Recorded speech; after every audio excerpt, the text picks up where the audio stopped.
9절까지 저 여러분이 한 절씩 같이 읽도록 하겠습니다. 제가 먼저 1절을 읽습니다.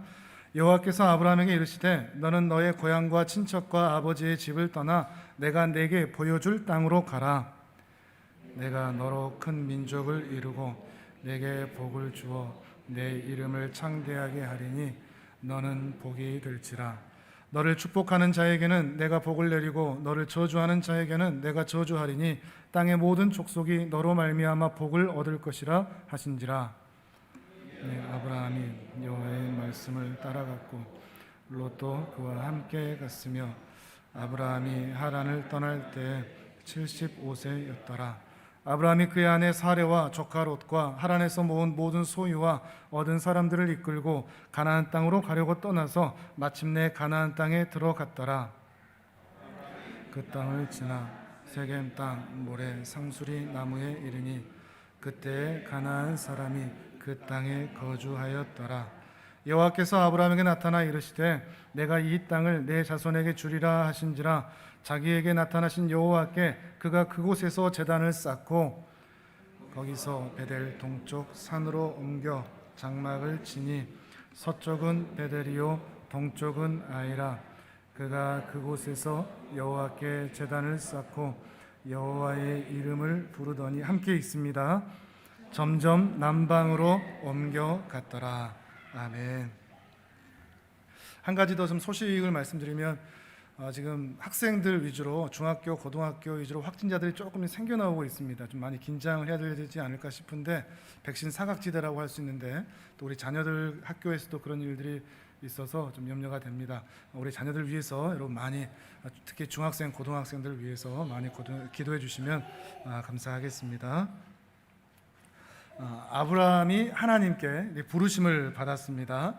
자신의 고향과 친척과 아버지의 집을 떠나서 하나님께서 가라고 하신 곳으로 가게 되는데 이렇게 떠난 아브라함이 정말 쉽지는 않았을 것 같습니다. 모든 걸 다 버리고 하나님이 말씀하셨다고 고향 친척 아버지의 집을 떠나서 전혀 생소한 곳으로 떠난다? 이건 결코 쉬운 일이 아닙니다.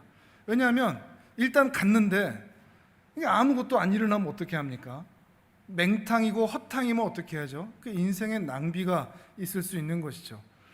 그런데 아브라함은 어떻게 그렇게 부정확하고 또 예상하기 힘든 그런 상황에서도 말씀을 쫓아서 가나안 땅으로 들어갈 수 있었을까요? 모험심이 강했을까요? 아니면 갈 대로 가보자 이런 마음이었을까요? 오늘 본문 4절에서 그 이유를 분명하게 이렇게 말해주고 있습니다. 4절을 같이 한번 읽어보시죠. 같이 읽습니다. 시작. 이에 아브라함이 여호와의 말씀을 따라갔고 롯도 그와 함께 갔으며 아브라함이 하란을 떠날 때 75세였더라. 아멘. 뭐라고 얘기하죠? 아브라함이 여호와의 말씀을 따라갔고 라고 얘기합니다. 아브라함은 하나님의 말씀을 따라갔습니다. 그런데 이 본문에 등장하는 아브라함이 있고 롯이 있지 않습니까?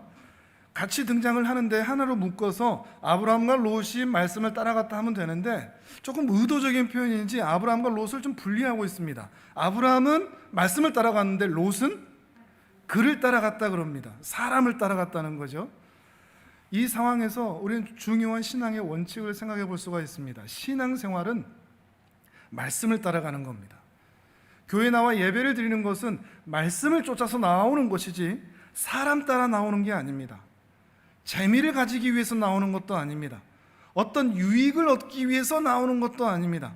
하나님의 말씀에 따라 하나님을 향하여 나오는 것이 예배요 신앙생활이라는 것을 우리는 직접 생각해 보아야 한다는 것입니다. 그는 하나님의 말씀을 따라서 갔기 때문에 포기하지 않고 그 길을 갈 수가 있었던 것이죠. 물론 이렇게 생각해 보는 분도 있지 않을까 싶습니다. 그래도 아브라함은 하나님이 직접 나타나셨지 않습니까? 하나님이 직접 나타나지 않으시면 천사를 통해서라도 말씀하시고 또 어떤 사건과 사고가 있으면 보호해 주시고 인도하셨지 않습니까? 그러면 우리라도 그렇게 할 수 있지 않을까요?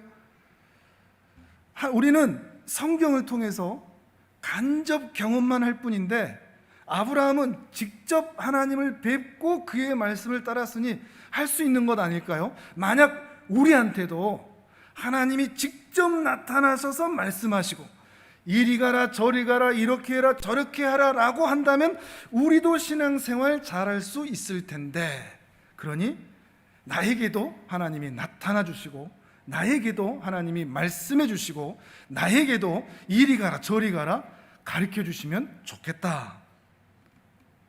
여러분, 이런 생각 해보신 적 없습니까? 저 역시도 그런 생각을 자주 해봤던 것 같습니다.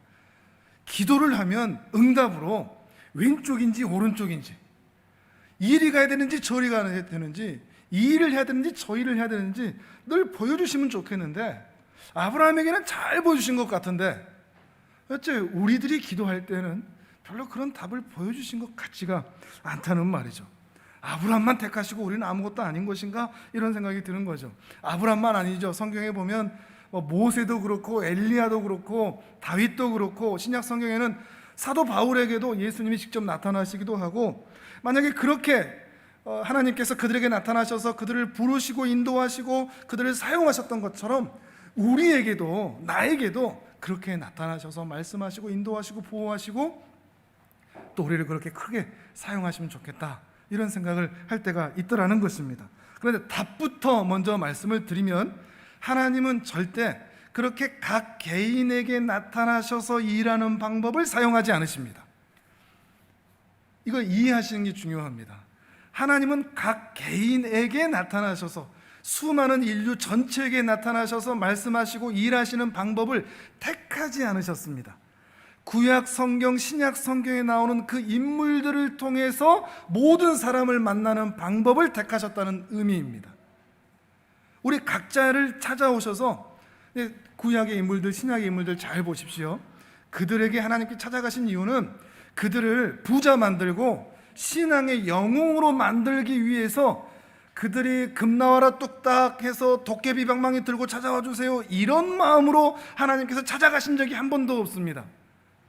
하나님은 항상 성경에 나오는 인물들에게 특별한 목적을 가지고 가셨습니다.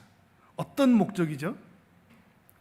하나님 나라의 구원의 회복과 완성을 위한 그 목적으로 가셨지, 우리가 지금 바라고 하나님이 나타나셔서 해주시길 바라는 대로 금나와라 뚝딱 도깨비 방망이처럼 하나님을 대하는 방법으로 하나님은 우리 각 사람에게 나오신 적이 없다는 것입니다. 분명하게 이거를 이해하셔야 됩니다. 여러분이 만약에 나에게도 하나님 그래도 찾아오시면 좋겠다 그러려면 다윗처럼 살 생각하셔야 됩니다. 바울처럼 살 생각하셔야 됩니다. 그리고 어쩌면 이 세상의 정말 마지막 때 하나님이 정말로 오실 바로 그 임박한 그때라면 하나님이 우리를 혹 사용하실지는 모르겠습니다. 그러나 우리를 그렇게 개인적으로 나타나셔 사용하는 방법은 하나님께서 사용하지 않으십니다. 그렇기 때문에 더 이상 새로운 선지자를 하나님께서 보내지는 않으십니다. 새로운 사도를 하나님께서 보내지 않으십니다. 하나님께서 어떤 사람을 택하셔서 직통 계시를 주는 방법을 사용하지 않습니다. 어떤 사람을 통해서 예언을 주는 방법을 택하지 않으신다는 것입니다. 왜냐하면 예수 그리스도를 통해서 모든 것을 다 이미 이루셨기 때문입니다. 성경에서 그러셨죠. 예수님께서 십자가의 마지막 말씀, 다 이루었다. 더 이상 사도나 선지자나 예언이 필요가 없다는 말이죠. 성경이 이미 다 완성이 되었기 때문입니다. 한 가지 남아있다면, 딱 한 가지 남아있다면 이제 예수님이 이 땅에 다시 오셔서 마지막 심판하시는, 그래서 하나님 나라를 완성하는 그 일 딱 하나만 남아있을 뿐이라는 것입니다. 그러니까 만약에 여러분 중에 누군가 다가와서 자신이 메시아라고, 또 자신이 선지자라고, 자신이 새로운 사도라고, 자신이 직통 계시를 받는다고, 자신이 예언을 할 수 있다라고 이야기하는 사람이 찾아오거든, 저 사람 이단인가 보구나 라고 생각하시거나, 저 사람 참 불쌍한 기독교 무당인가 보구나 이런 생각하시고 가까이 하지 않으시는 것이 좋습니다. 왜냐하면 여러분의 영혼이 망하는 길로 들어갈 수밖에 없기 때문입니다. 그러면 좀 서운하죠. 그래도 우리한테 뭔가 찾아오시고 나타나시고 일하시는 게 좀 있어야 그래도 우리도 좀 담대하게 신앙생활을 할 텐데 그럼 우리한테는 어떻게 한다는 말입니까? 하나님이 오늘 우리에게는 어떻게 나타나시느냐? 말씀드렸듯이 구약과 신약의 성경의 인물들을 통해서 우리를 만나십니다. 그 방법을 이해하시는 게 중요합니다. 아브라함을 봐도 그렇습니다. 우리가 아브라함을 볼 때 아브라함에게 하나님께서 어떻게 찾아가시느냐, 어떻게 부르시느냐, 우리가 처음 말씀 읽으면서 아브라함이 말씀을 따라갔다 그랬죠. 그걸 통해서 우리는 하나님을 만나는 겁니다. 하나님의 백성들은 하나님의 말씀을 따라가는 거구나. 사람을 따라가는 것도 아니고 재미를 따라가는 것도 아니고 말씀을 따라가는 것이구나. 이렇게 하나님이 우리를 어떻게 부르시는지를 각 성경에 나와 있는 사건들과 또 사람들을 만나는 일들을 통해서 우리는 확인하게 되는 것이죠. 그런 의미로서 오늘 본문 같이 읽었던 2절과 3절에서 아브라함이 축복의 통로다, 복의 근원이라는 말이 그런 의미입니다. 그냥 복덩어리다라는 게 아니라 아브라함을 보면서 수많은 사람들이 하나님을 알게 되는 복의 근원이라는 것입니다. 그냥 부자 되고 성공하고 잘 되고 이런 의미의 복이 아니라 아브라함이 복의 근원이 되어서 아브라함의 삶, 아브라함의 생애, 아브라함의 언어, 행실, 성품, 선택, 결정을 통해서 수많은 사람들이 하나님을 알아가는 계기가 되는 그 통로가 되기 때문에 아브라함이 축복의 통로라 하는 것입니다. 그러니까 아브라함이 존재의 목적은 뭐냐면 부자 되는 것도 아니고 신앙의 영웅 되는 것도 아닙니다. 아브라함은 아무튼 하나님께서 택하셨기 때문에 이리 가고 저리 가고 이 사람 만나고 저 사람 만나고 이 사건 만나고 저 사건 만나고 해야 됩니다. 왜요? 다양한 사람 만나고 다양한 사건을 경험할수록 우리 믿음의 후손들에게 하나님이 어떤 분인지를 정확하게 알려줄 수 있기 때문입니다. 그런 의미로 하나님께서 아브라함을 복의 근원으로, 복의 통로로 삼으셨다는 것이죠. 또한 하나님을 따라가는 그의 모습을 통해서 수많은 사람들이, 그를 바라보는 수많은 사람들이 하나님의 은혜가 무엇이고 하나님께서 우리 각 사람을 어떻게 부르시는지, 그리고 하나님의 은혜로 사는 사람들이 세상에서 어떻게 사는지를 보여주는 모델로서 아브라함을 부르셨다는 것이죠. 이제 조금 더 이해하기 쉽게 말씀을 우리가 보면, 좀 더 찾아보면 이 말이 어떤 의미인지를 알 수 있습니다. 창세기 23장을 한번 찾아보시겠습니다. 뒤로 조금 넘기셔서 창세기 23장 1절에서 6절입니다. 창세기 23장 1절에서 6절입니다. 하나님께서 아브라함을 부르신 이유가 이것이구나 생각해 보는 겁니다. 1절을 보니까 이제 그의 아내 사라가 127세를 살고 죽은 그런 장면이 나옵니다. 그러면서 2절에서 슬퍼하며 애통하다가 그 시신 앞에서 일어나 헷 족속 사람들을 만납니다. 매장지를 얻기 위해서입니다. 4절부터 6절은 같이 한번 읽어보실까요? 4절, 5절, 6절 같이 읽습니다. 시작. 나는 당신들 중에 나그네요 거류하는 자이니 당신들 중에서 내게 매장할 소유지를 주어 내가 나의 죽은 자를 내 앞에서 내어다가 장사하게 하시오. 헷 족속이 아브라함에게 대답하여 이르되 내 주여 들으소서. 당신은 우리 가운데 있는 하나님이 세우신 지도자이시니 우리 묘실 중에서 좋은 것을 택하여 당신의 죽은 자를 장사하소서. 우리 중에서 자기 묘실에 당신의 죽은 자 장사함을 금할 자가 없으리이다. 아멘. 이제 그 매장지를 얻으려고 하는 이때 아브라함이 지금 이 상황까지 이 가나안 땅 전체가 요동할 정도로 하나님께서 어떻게 도우시고 인도하시고 부요하게 하시고 그런 은혜들을 우리가 확인해서 이 수많은 사람들이 아브라함을 보면서 놀라고 오히려 피하는 일까지 있었거든요. 그런데 그 헷족속 사람들한테 자신을 뭐라고 소개하는가 하면 4절에 보니까 이봐 헷족속 사람들 땅 하나 좀 내놔, 우리 무덤 하나 만들게, 이렇게 얘기하지 않고 자신은 나그네입니다, 저는 거류하는 사람입니다, 그 말은 헷족속 사람들 당신이 이 땅의 주인입니다, 이런 의미입니다. 당신들이 이 땅의 주인인데 저는 나그네요 거류하는 자인데 부탁할 게 있습니다. 제 아내가 죽었는데 매장할 그런 땅이 필요합니다. 저에게 그 땅을 좀 나누어 주십시오. 공짜로 달라는 것도 아니고 제값을 주고 사겠다는 것입니다.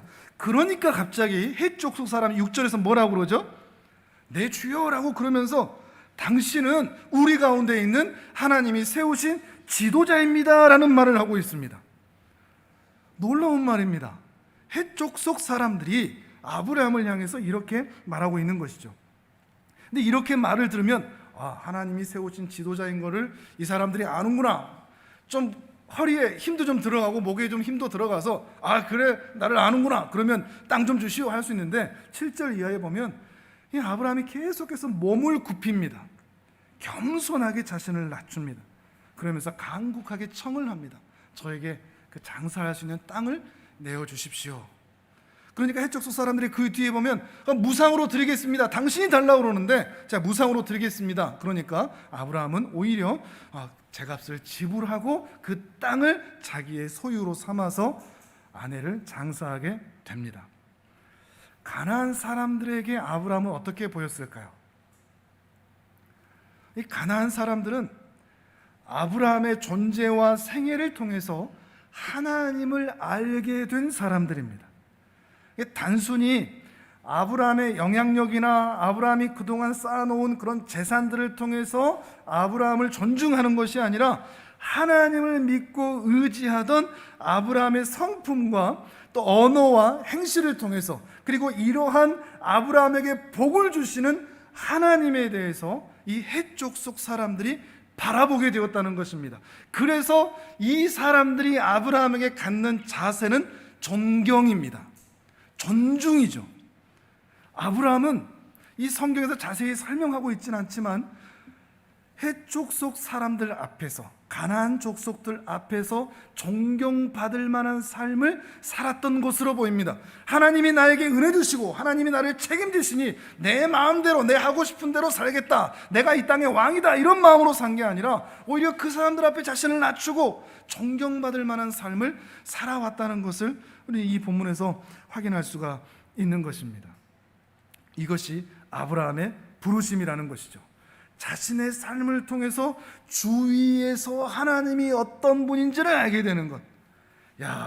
저런 분의 하나님이면 참 괜찮은 분이시겠다라는 생각이 그 헷족속 안에 들 정도로 그의 삶을 겸손하게 살았다는 것입니다. 그리고 이것이 바로 이러한 방법이 하나님이 사람을 통해서 하나님을 세상에 알리는 방법입니다. 하나님께서 헷족속 사람들에게 당신을 어떻게 알리셨죠? 아브라함의 생애와 존재와 언어와 행실을 통해서 알렸다는 것입니다. 마찬가지로 하나님께서는 이 세상에 당신을 알리시는 방법을 당신의 백성들을 통해서입니다. 마치 한 나라가 다른 나라에 대사를 보내서 그 나라를 알리듯이, 올림픽에 대표하는 선수를 차출해서 그를 대표 선수로 보내듯이 하나님께서는 당신의 일꾼을 하나님 나라의 대사로 이 세상에 흩어 보내십니다. 그리고 그 일꾼들을 만나주시고 은혜 주시고 인도하시고 보호하시고 때로는 실수하고 낙심에 빠졌어도 그를 책임지시고 일으키시는 그런 과정들을 통해서 그 사람이 진정한 일꾼으로 세워지는 그런 인생의 전 과정을 통해서 세상 사람들이 하나님을 아는 방법, 이런 방법을 택하셔서 우리 한 사람 한 사람을 부르신다는 것입니다. 우리가 그러니까 하나님 나라의 대사가 되는 것이죠. 하나님 나라의 대표 선수로 우리가 각 가정에, 일터에, 세상에 흩어져 있는 것입니다. 이렇게 일하시는 것을 구약에서는 하나님의 백성들을 사용하셨습니다. 신약에서는요, 구약에서는 육적인 이스라엘, 혈통적인 이스라엘을 택하셨다면 신약에서는 영적인 이스라엘, 교회를 통해서 이 일을 하십니다. 교회를 통해서 세상에 하나님을 알리는 일을 하신다는 겁니다. 어떤 대단한 지도자나 어떤 국가나 어떤 단체를 사용하시는 게 아니라 교회를 통해서 하나님을 알리게 하신다는 것이죠. 이번에는 사도행전 2장을 한번 찾아볼까요? 신약 성경에서 그럼 어떻게 아브라함이 살았던 그 삶을 산 그 흔적이 있는지를 찾아보겠습니다. 사도행전 2장입니다. 주보 노트를 같이 참고하시면 그 순서대로 말씀 찾는 순서가 있습니다. 사도행전 2장 43절에서 47절입니다.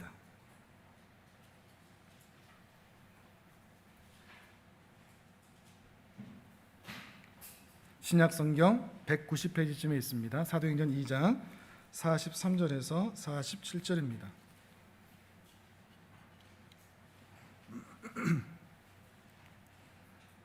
자, 우리 같이 읽도록 하겠습니다. 43절에서 47절까지 시작. 사람마다 두려워하는데 사도들로 말미암아 기사와 표적이 많이 나타나니 믿는 사람이 다 함께 있어 모든 물건을 서로 통용하고 또 재산과 소유를 팔아 각 사람의 필요를 따라 나누어 주며 날마다 마음을 같이하여 성전에 모이기를 힘쓰고 집에서 떡을 떼며 기쁨과 순전한 마음으로 음식을 먹고 하나님을 찬미하며 또 온 백성에게 칭송을 받으니 주께서 구원받는 사람을 날마다 더하게 하시니라. 아멘. 우리가 지금 매일 말씀 묵상, 사도행전 같이 묵상하고 있는데요, 이제 막 교회가 탄생하는 그런 순간이거든요. 근데 이 교회 안에, 초대교회 안에 교회 밖 세상에서는 전혀 볼 수 없는 그런 기이한 현상이 초대교회 안에 나타나는 것을 기록하고 있습니다.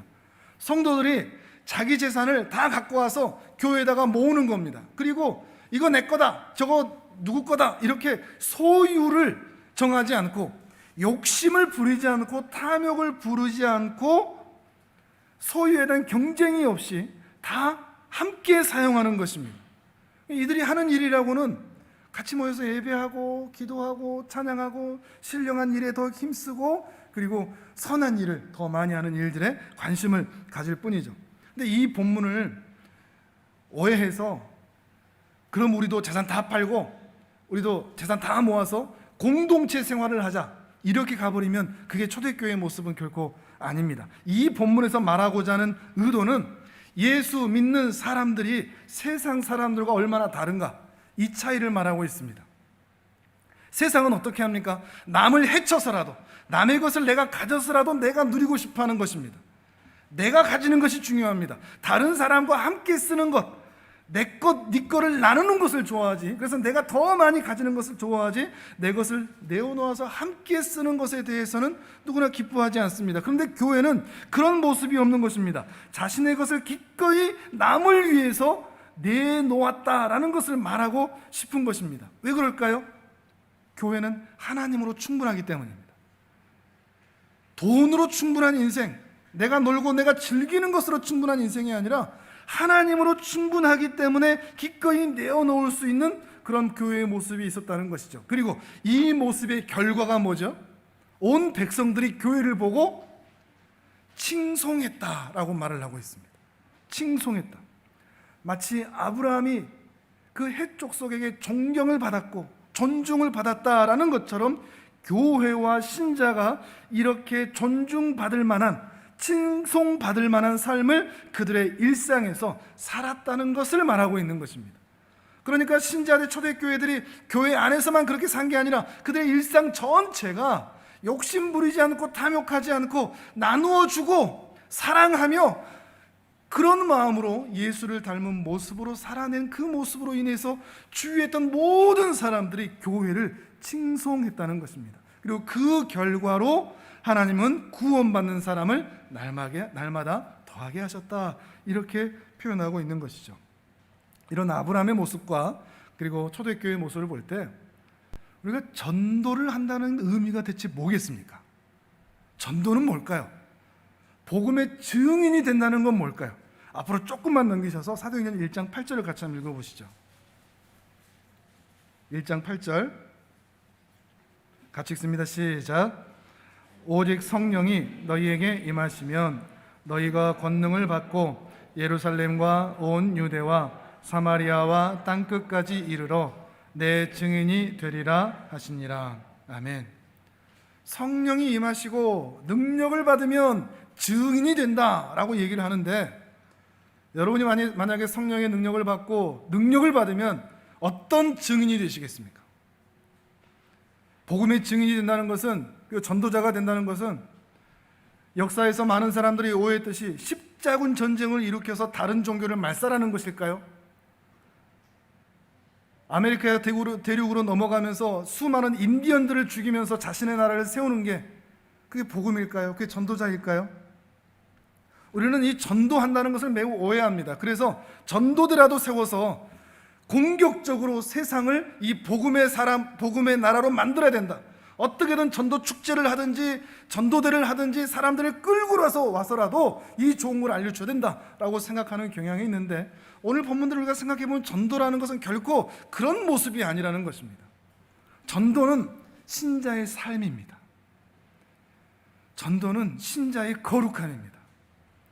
우리가 성령의 능력을 힘입고 그 권능을 받는다는 것은 하나님 백성 다음으로 변화되어 간다는 것이지 힘을 갖는다는 게 아닙니다. 칼을 휘두른다는 것도 결코 아닙니다. 신자다움의 변화, 교회다움의 변화가 그들의 삶에서 나타남을 통해서 그를 부르신 하나님이 어떤 분이신지, 그를 인도하시고 찾아오셔서 개입하셔서 사랑으로 보호해 주시고 만나주시는 그 하나님이 얼마나 은혜가 많으시고 사랑이 많으신지를 그의 삶을 통해서 드러내는 것입니다. 말로도 아닙니다. 말로 주구장창 간증한다고 되는 것도 아닙니다. 그의 삶에서 나타나는 모습이라는 것입니다. 이것이 바로 전도입니다. 교회다움이죠. 조금만 더 자세히 말씀을 드리면 고린도전서 말씀을 찾아보시죠. 고린도전서 11장 23절 말씀입니다. 신약성경 276페이지. 오늘 좀 많이 찾나요? 자, 더 찾을 거 없습니다. 이제 고린도전서 11장 23절에서 26절. 신약 276페이지쯤에 있습니다.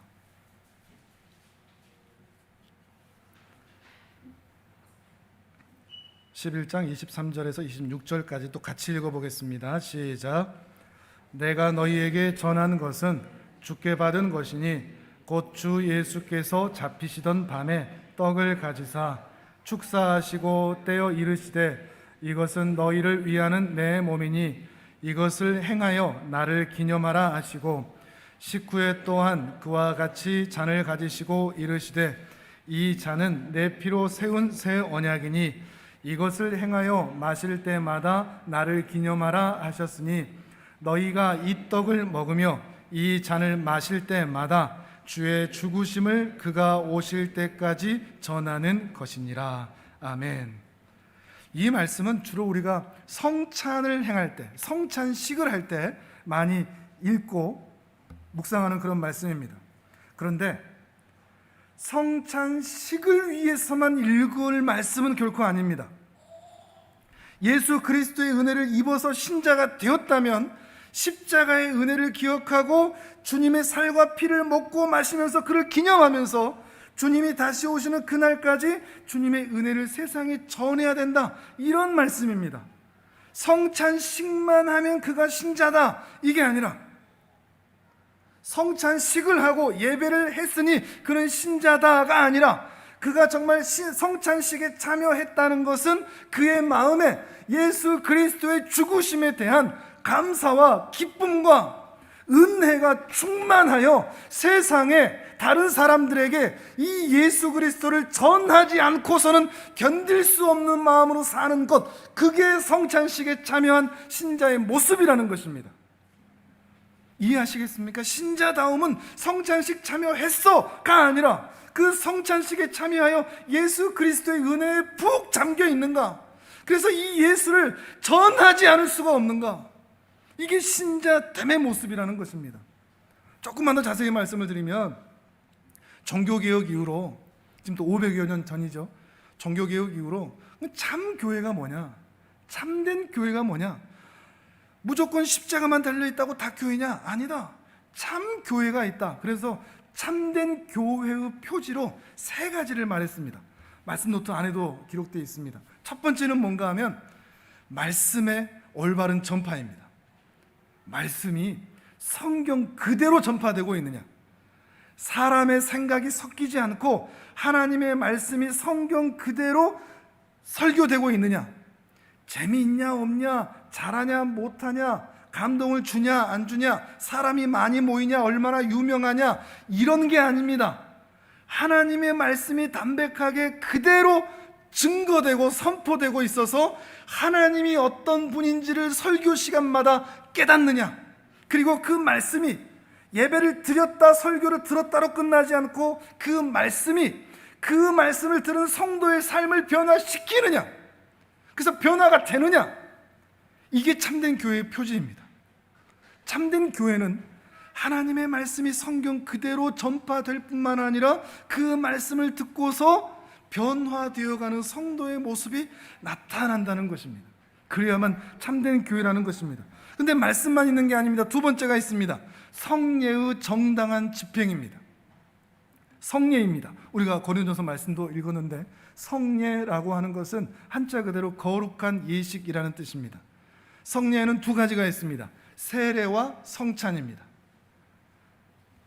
우리 개신교에서는 두 가지만을 말합니다. 세례와 성찬.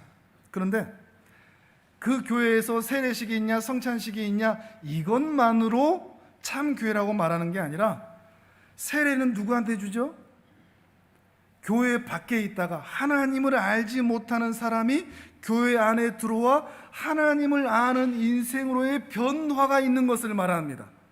그러한 변화가 있는 교회가 있느냐, 그래서 죄를 씻어 깨끗하게 되기를 바라는 성도의 모습이 나타나느냐, 이게 세례의 참 의미일 것입니다. 또한 성찬처럼 그저 단순히 세례만 받은 것으로 끝나지 않고, 그렇게 세례받은 성도가 매일 날마다의 삶 속에서 내가 예수 그리스도의 살과 피를 먹는 자로서 예수 앞에 부끄럽지 않은 삶을 살겠다고 하는 그 다짐으로 살아가는 모습이 있느냐, 이게 참된 교제의 표지입니다.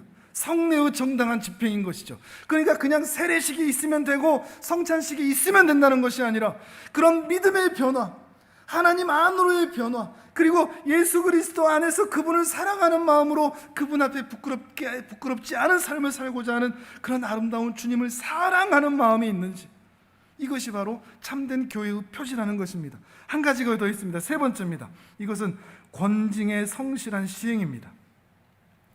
권징이라는 말은 우리가 잘 쓰지 않는 말이긴 한데, 쉽게 말하면 법원 같은 역할을 하는 겁니다. 교회가 법원의 역할을 한다는 겁니다. 어떤 의미인가 하면 교회 안에 죄가, 악이 드러날 때 그거를 유야무야 넘기는 것이 아니라 교리의 말씀의 순결함과 성도의 삶의 정결함을 유지하기 위해서 그런 법의 역할을, 집행의 역할을 한다는 것을 말합니다. 그래서 공동체 안에 죄를 남겨놓지 않는 겁니다. 불순물을 제거해내는 역할을 하는 것입니다. 죄가 있다면 그것을 방치하지 않는 것입니다. 권징을 시행하고 7일을 하면서 각 사람을, 그리고 교회 공동체를 견고하게 세워지도록 하는 것이죠. 자, 오늘날 교회는 어떨까요? 오늘날 교회 안에 권징이 있을까요? 세습하고 목회자의 재정의 유용의 문제가 드러나고 음란의 문제가 드러나고 각종 사건과 사고가 드러날 때 교회 안에는 권징이 시행되고 있을까요? 단순히 그 사람이 어떻게 되든지 말든지 일단 법이요라고 하는 게 아닙니다. 그 한 사람이 하나님 앞에 돌아오도록 그 영혼을 보호하면서 그 사람에게 상처는 주지 않으면서 교회가 거룩해져 갈 수 있도록, 교리적인 순결과 신앙의 순결을 유지해 갈 수 있도록 사랑으로 계속해서 옳은 자리로 데리고 가는 것, 거룩한 자리로 데리고 가는 것. 그래서 성도들 모두가, 우리 교회는 거룩한 공동체, 그것을 사모하면서 나아갈 때 그 교회가 참된 교회라고 말할 수 있다는 것입니다.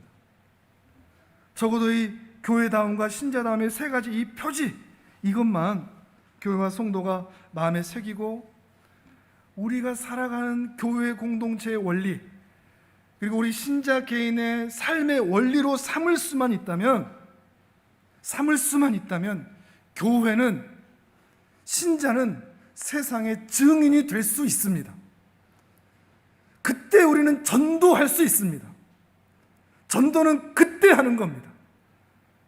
그 세 가지가 채워져서 거룩한 공동체로 만들어졌을 때, 그때 전도가 의미가 있고 능력이 나타나는 것입니다. 말씀도 성례도 권징도 온전히 이루어지지 않는데 전도대만 만든다고 해서 그게 되는 게 아니라는 겁니다. 전도 축제한다고 되는 것이 아니라는 것이죠. 얼마나 거룩하고 정결하게 하나님을 사랑하는 교회로 세워져 가고 있는가. 그래야 아브라함이 해족 속 사람들에게 존중을 받듯이, 초대교회가 그 못 사람들에게 칭송을 받듯이, 우리 교회와 우리 신자도 세상 앞에서 칭송을 받을 수 있다는 것입니다. 다시 한번 말씀드리지만 이 말씀 성례, 권징이라는 것은 단순히 설교가 있다, 성찬식이 있다, 이 차원이 아니라고 했습니다. 이러한 말씀의 정신, 성례의 정신, 그리고 권징의 정신이 우리 공동체 안에 기준이 되어 있는가, 우리 모두의 삶의 원리가 되어 있는가, 이것이 중요하다는 것입니다. 우리도 교회 공동체 안에서 여러 가지 일들을 합니다. 이 교회를 유지하기 위해서 먹어야 되고, 만나야 되고, 봉사해야 되고, 또 의논할 일도 있고, 또 섬길 일도 있고, 봉사할 일도 있고, 헌신할 일도 막 생깁니다. 바로 그때 나타나는 게 중요합니다. 예배 때만 잘 된다고 되는 게 아니고, 성찬만 했다고 되는 게 아니고, 우리 성도들이 만나는 일상의 삶, 교회 안에서 이루어지는 그 수많은 가지 여러 가지 일들 가운데 바로 말씀의 정신, 성례의 정신, 권징의 정신이 우리 삶의 원리가 되어서 나타나야 된다는 것입니다. 이것을 이해하시겠습니까? 우리의 삶의 원칙 또는 가치관, 세계관이 이렇게 변화되어 바뀌어 가야 한다는 것입니다. 어떤 일들이 있을 때마다 성령의 능력을 힘입은 우리 각 증인들이 모여서 말씀을 사모하고 그 말씀이 내 삶의 원칙이 되기를 기뻐하는 자들이 모여서 예수 그리스도를 사랑하고 그분의 은혜를 갈망하는 영혼들이 모여서 죄의 불순물을 제거하기를 기뻐하는 영혼들이 모여서 이 세상 사람들과는 다른 삶의 자세를 교회 안에서 먼저 시행할 수 있어야 된다는 겁니다. 교회만이 아니겠죠. 가정도 그렇죠. 가정도 세상과 똑같은 가정이냐, 아니면 교회의 3표지가, 3가지 표지가 그 정신이 그대로 녹아서 가정 안에서 나타나느냐, 일터에서도 마찬가지겠죠. 사회에서도 마찬가지일 것입니다. 그 정신을 우리가 실현할 수가 있느냐. 우리는 참 세상에서 다양한 사람들을 만나지 않습니까? 앞서는 사람, 뒤쫓아오는 사람, 잘난 사람, 못난 사람, 말을 많이 해야 되는 사람, 경청하는 걸 좋아하는 사람, 소통을 중요하는 사람, 한꺼번에 일하자고 하는 사람, 하나씩 일하자고 하는 사람, 정말 제각각입니다. 그런데 그 사람들과 함께 소통할 때 그 사람들의, 이 다양한 사람들의 틈바구니 속에서 바로 이러한 신자다움이 우리 선택과 결정과 언어의 행실의 기준과 원리가 되어 나타나는 것. 그래서 우리가 만나는 그 다양한 사람들 안에서 우리 신자들이, 그것이 가정이든 교회든 일터에서든 그 사람들을 내가 데리고 갈 때 옳은 자리로 데리고 가게 만드는, 그 사람들이 예수를 믿든지 안 믿든지, 그 사람들이 다 어떻게 해서든지 나의 작은 영향력을 통해서 그들이 거룩한 자리로 가게끔 만드는, 그들이 그래서 하나님 앞에서 기뻐하는 인생으로 나아갈 수 있도록 보내주는 그 역할이 바로 아브라함이 부르신 바로 그 자리고, 오늘 우리가 받은 이 복된 축복의 통로의 자리라는 것입니다. 다시 창세기 본문을 같이 한번 보실까요? 화면을 보시죠. 창세기 12장 2절과 3절. 이 말씀의 의미를 여러분에게 다시 설명을 드리는 겁니다. 지금까지 드려왔던 그 모든 내용이 바로 2절과 3절의 해석입니다. 다시 한번 보겠습니다. 2절 3절 같이 읽어봅니다. 시작. 내가 너로 큰 민족을 이루고 내게 복을 주어 내 이름을 창대하게 하리니 너는 복이 될지라. 너를 축복하는 자에게는 내가 복을 내리고 너를 저주하는 자에게는 내가 저주하리니 땅의 모든 족속이 너로 말미암아 복을 얻을 것이라 하신지라. 아브라함이 이렇게 축복의 통로로 부르심을 받은 겁니다. 그냥 너 복덩어리야로 끝나는 게 아닙니다. 아브라함의 삶, 아브라함의 언어, 행실, 성품, 결정, 선택을 통해서 아브라함이 사는 모습을 보고 또한 그를 지켜보는 무수한 사람들이 하나님이 어떤 분인지를 알아 이 하나님께 수많은 사람들이 다 나아올 수 있도록 만드는 역할, 그 일을 아브라함에게 맡기셨다는 것입니다. 그게 바로 2절과 3절의 이야기입니다. 근데 이 이야기가 아브라함만의 이야기가 아닙니다. 부담스럽죠? 그럼 우리 이야기인가? 신약 성경을 또 같이 읽어보시죠. 또 이번에 화면을 보겠습니다. 마태복음 16장 13절에서 19절까지 말씀입니다. 같이 한번 읽어보겠습니다. 시작. 예수께서 빌립보 가이사랴 지방에 이르러 제자들에게 물어 이르시되 사람들이 인자를 누구라 하느냐? 이르되 더러는 세례 요한, 더러는 엘리야, 어떤 이는 에레미야나 선지자 중에 하나라 하나이다. 이르시되 너희는 나를 누구라 하느냐? 시몬 베드로가 대답하여 이르되 주는 그리스도시요 살아계신 하나님의 아들이시니이다. 예수께서 대답하여 이르시되 바요나 시몬아 내가 복이 있도다. 이를 내게 알게 한 이는 혈육이 아니요 하늘에 계신 내 아버지이시니라. 또 내가 내게 이르노니 너는 베드로라. 내가 이 반석 위에 내 교회를 세우리니 음부의 권세가 이기지 못하리라. 내가 천국 열쇠를 내게 주리니 내가 땅에서 무엇이든지 매면 하늘에서도 매일 것이요 내가 땅에서 무엇이든지 풀면 하늘에서도 풀리리라 하시고. 아멘. 예수님께서 제자들에게 말씀하십니다. 너희는 날 누구라고 생각해? 베드로가 대답합니다.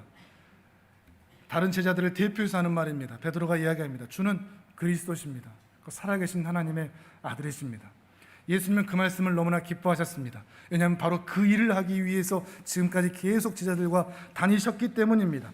그리고 그 말씀을 하시고 그 고백을 하는 자들에게 무엇을 맡기시죠? 천국 열쇠를 내가 너희에게 맡긴다 그럽니다. 바로 그 말이 창세기 12장 2절과 3절에 아브라함을 복의 근원으로 삼았다는 말씀과 같은 말씀입니다. 천국 열쇠가 그러면 무엇인지 더 분명해지죠. 천국이 어떤 곳인지 소개해주는 문찍이구나. 천국으로 인도하는 안내자구나. 내가 어떻게 사느냐에 따라서 내 옆에 있는 사람들이 그 천국문 안에 들어올 수 있는 관문이 된다는 말이구나.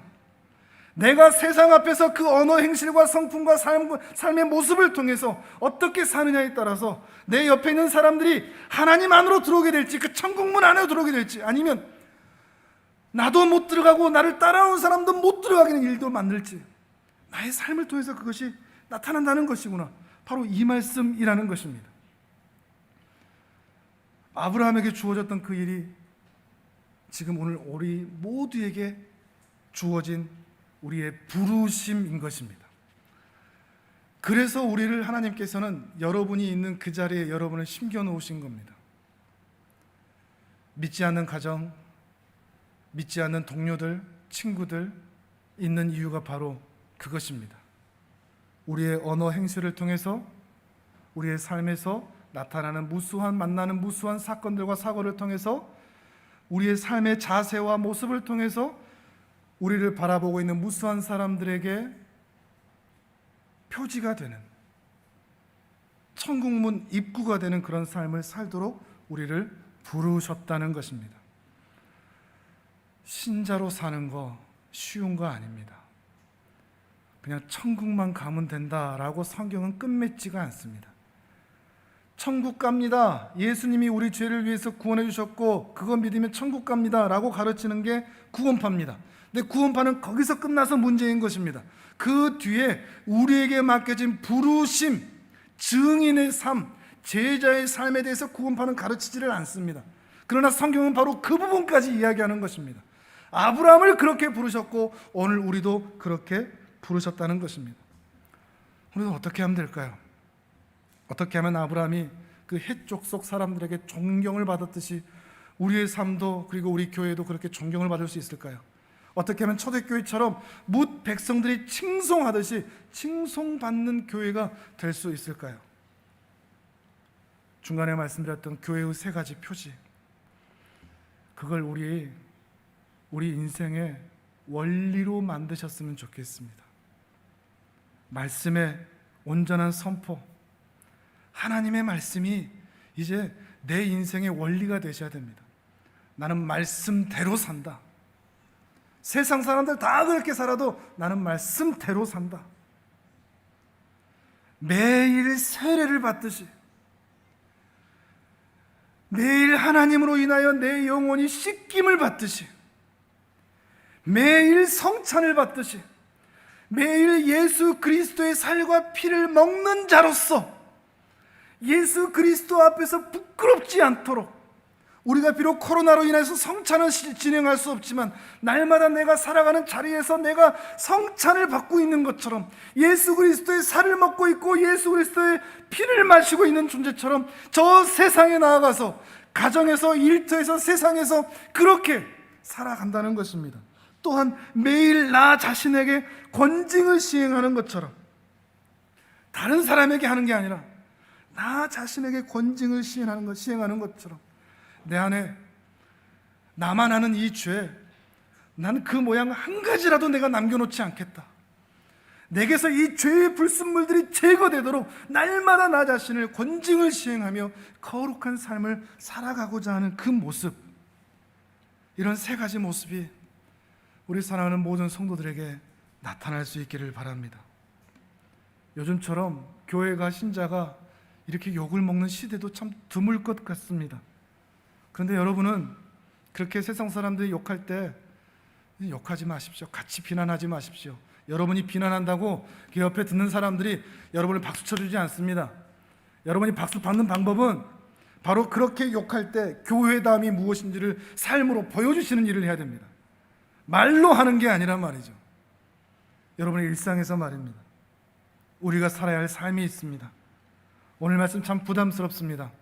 선한 양심과 선한 행실로 우리를 부르신 그 주님 앞에서, 이 세상 앞에서 하나님께는 영광이 되고 사람들에게는 평안을 전해줄 수 있는, 주님이 찾으시는 그 한 사람, 그 예배자, 어떠한 형편 상황에서도 주는 나의 주님이시요 나의 하나님이시라고, 주님을 사랑한다고 고백할 수 있는 그 예수 앞에 날마다 나아가 그 은혜를 구하는, 잘 먹고 잘 사는 것의 은혜가 아니라 내가 세상 앞에서 복음의 증인이 되고 내가 축복의 통로가 되어 내 언어 행실을 통해서 무수한 사람들이 하나님의 영광과 사랑과 은혜를 바라볼 수 있는 그 복된 은혜를 나에게 부어달라고 우리 날마다 그렇게 기도해야 할 것입니다. 부디 이 말씀을 마음에 받고 이러한 기도의 내용을 가진 자들에게 새벽마다 성령의 기름 부으심이 있기를 바랍니다. 주께서 은혜 부어주시기를 바랍니다. 그리고 단 몇 사람이라도 우리 주위에 있는 그 사람들을 하나님 앞으로 인도해낼 수 있는 귀한 하나님의 사람들 되시기를 주님의 이름으로 축복합니다. 아멘.